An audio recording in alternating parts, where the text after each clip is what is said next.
Right, for the first 60 minutes, you held your own. Yes, we held our own. We thought, before the game, coming strong from our warm-up stuff like that we're going to have a good game. And next thing you know, referees don't help.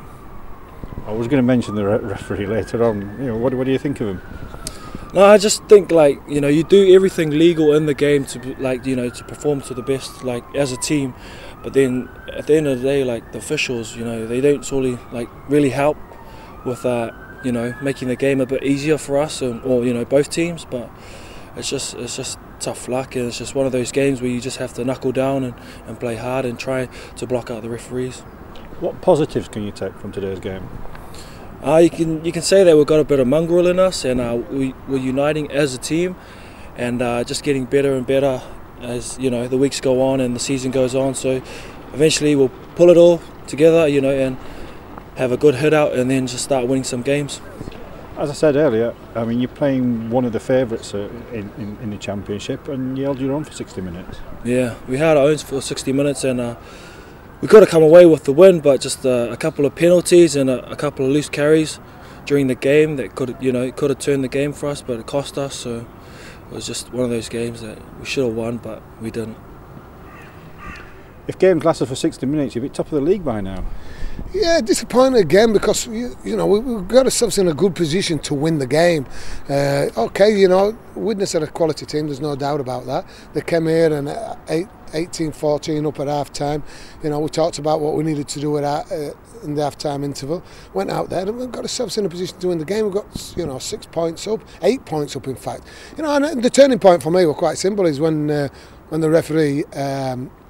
I think we were in the motion of scoring a try, Menziere, and he pulled back for the incident what happened with Sambalo when he was flattened. He was unconscious, so what does that tell you? Is that sending off? It's not a report. If the bloke's down on the floor and he's wiped out, then obviously somebody's hit him or something has hit him. What's the biggest penalty you could give against him? Well, the try, as far as I'm concerned. He didn't. He went back and gave us a penalty on the sticks, and I thought that just took the momentum a little bit away from us. And I didn't put him in sin bin, did he? Or he didn't do what he did to Tangiri Party at the beginning of the game, give somebody in the sin bin for the first incident. I just can't get it. But Rugby League's got to have a look at it, and I would put an official complaint into Rugby League about the standard of refereeing on this game today. I've never seen the bloke before, and we're supposed to be playing. Sheffield and Widnes, you would think, is classed as probably the big game in this round. And we've got two young kids as touch judges, and we've got an inexperienced referee, as far as I'm concerned. So. Not happy.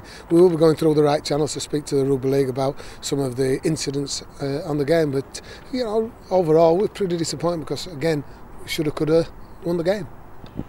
What positives can you take from today? Well, again, we just showed that we can beat these teams, and that's the frustrating thing because we're in there and we're competing and.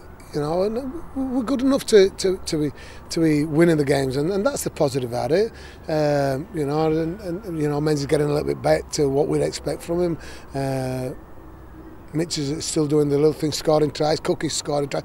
A lot of positives of the players, but a little bit disappointed that people will say, well, you didn't even get a bonus point first time for it.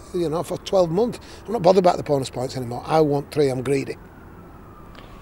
And you started the second half like a steam train though, didn't you? Yeah, and we talked about the little things and being composed and completing and getting to the ends of our sets, and we did that a little bit better. As I say, we were 14 down and then we went into an 8-point lead, and that should have been enough to win the game. And we'll be looking at it, we'll be reviewing it with the players this week and saying, what did we need to do? Why did we do this, or why didn't we do that? And it's the learning curve of putting them in the right sort of position for Friday. We've got to back up on Friday, and now we need to win.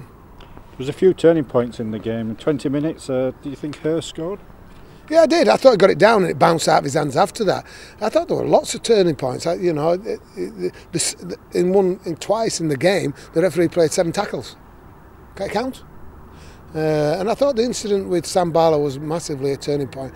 And also the fact when the fight at the end, what people want to see and see, who caused it?